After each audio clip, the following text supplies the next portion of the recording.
I was at your book event at Sixth and I on Wednesday, and there's a couple things in that conversation that I want to pick up on that I didn't quite that I made me go, actually never thought of it that way. And you started talking about the conversation that there is a difference between race and racism.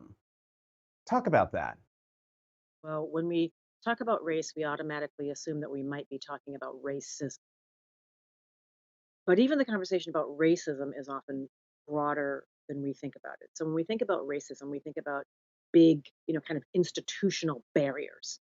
People who were not allowed to marry who they love, people who were not allowed to live or work or learn where they wanted to because there were legal restrictions, because of segregation in America. This project has taught me, though, that when people talk about race or racism, it's often so much more granular than that.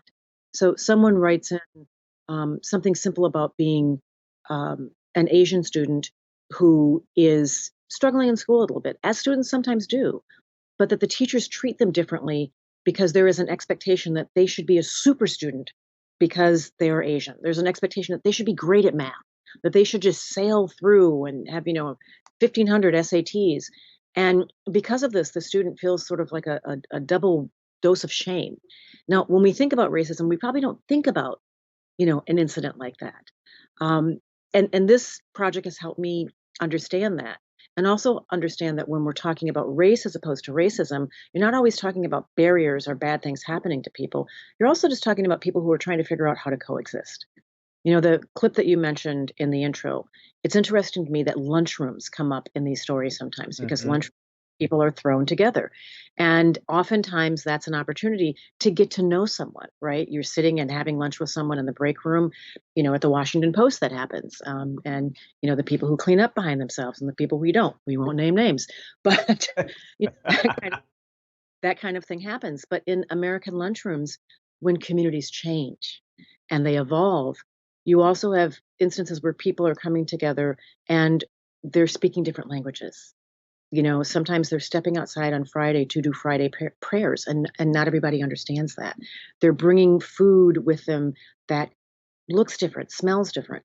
That's not something that I expected to hear about, when I ask people to talk about race in America. And yet, those little teeny conversations about people talking about a trip to the grocery store, about what happens on the side of the soccer field when parents are standing there together rooting for the same team, but bringing different cultures with them when their kids all play on that same team. Those are the kinds of things I didn't expect to hear about. And yet, it has helped me understand America in such a much more fulsome way because I'm hearing about people talk about not just the big stuff that we talk about in the presidential primaries and, when we'll charge the Capitol, the things that force us to talk about race in the news because there's something big and seismic and explosive that's happening in the news cycle. This is what happens when Americans themselves set the agenda and say, this is what's important to me. This is what I want to talk about.